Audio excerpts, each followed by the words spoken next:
Well, folks, earthwork has started on the expanded garden area. There's the excavator back there. I had to move the fence along the garden so that move it in so that they have room to dig that rock out.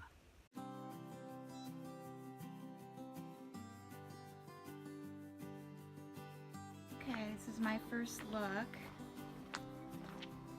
at things at the end of the day. I guess Todd said that he's about halfway done.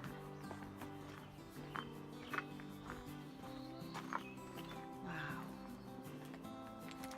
Wow, that is crazy.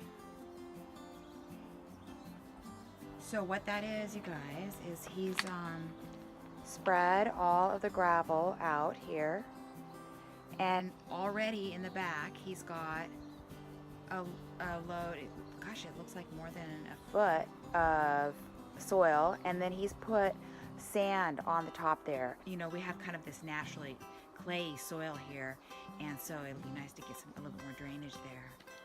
So yeah, wow, kind of hard for me to wrap my head around having to deal with a little bit of a bigger garden. And what's interesting is this isn't anywhere near how big this garden is eventually going to be. Okay, so yesterday I harvested my first bit of spinach for Tyler's salad, and I actually went ahead and cut one of those little lettuces. And so I'm gonna go over there and get a little bit more for tomorrow. So this is where I cut this little length. These ones here are about the right size, I think. Which makes me think that I could actually do 1, 2, 3, 4, 5, 6. I could maybe do more rows.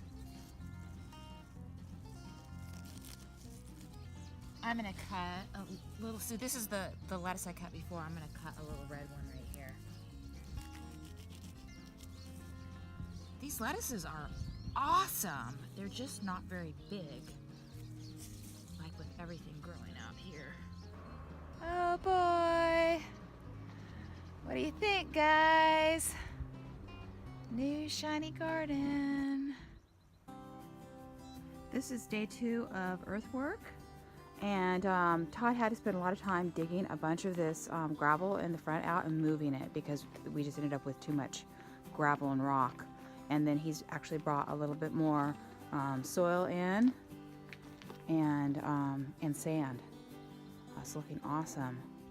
That extra gravel from the garden area, Todd took it up here and made a little spur off the main gravel pad up here. And we only had to cut down like a few little hemlocks and stuff, so that was pretty cool. So now the new boat can go there. Okay, you guys, the groundwork is completely done now. Yeah, so garden is quite a bit bigger, and I have got some big change in plans from my original garden plan, for sure. First of all, obviously I'm gonna have to get these fence posts, more of them put around the area, and then I think I have just enough of this mesh deer fencing to go around, hopefully. So in the original garden plan, I was going to plant some like Siberian kale and some overwinter type carrots that would overwinter well, because I was gonna plan on moving the greenhouse on top of them. And then I was also gonna plant all my Italian kale over here, and then also do some additional successions of radish and carrots, and then also do some sugar snap peas. My plan was to use, like, I've got 2 composting bins over here that have rotted seaweed in them, and I was gonna use one of them, spread it out over here, and then plant in it. But I've just been thinking that I need a whole lot more finished compost for next year. I really need to focus on that. So Tyler had a great idea. Why don't you just shovel all of that seaweed into one bin? That would give us 1, 2, 3, 4 more bins that I could fill with seaweed in the fall. And this was his idea too, smart guy. Plant some sugar snap peas in there because they fix nitrogen. And then I was also thinking that I might want to go ahead and plant clover in there. And I've been kind of not wanting to do any undersowing or cover cropping with clover, because in the past when I've gardened elsewhere, it seemed to attract slugs, but I haven't had any slug pressure, not that I've even really noticed here. So that's not a problem. And also, clover can just kind of keep, once you plant it, kind of keep coming back, and I didn't want to deal with it in my baby greens. But I think that I might be able to manage it, and it's just, I think, totally worth it, because in the past that has really seemed to help. My spinach patch is starting to go to seed, so I'm gonna have to harvest all of it. Not sure what I'm gonna do with that thin area in the back. And the 30-inch by 30-inch trial plot at the far end is definitely going to seed. It's interesting how last year I put one layer of rotted seaweed in this whole area here, all the way up until about where the spinach is looking kind of not growing very well.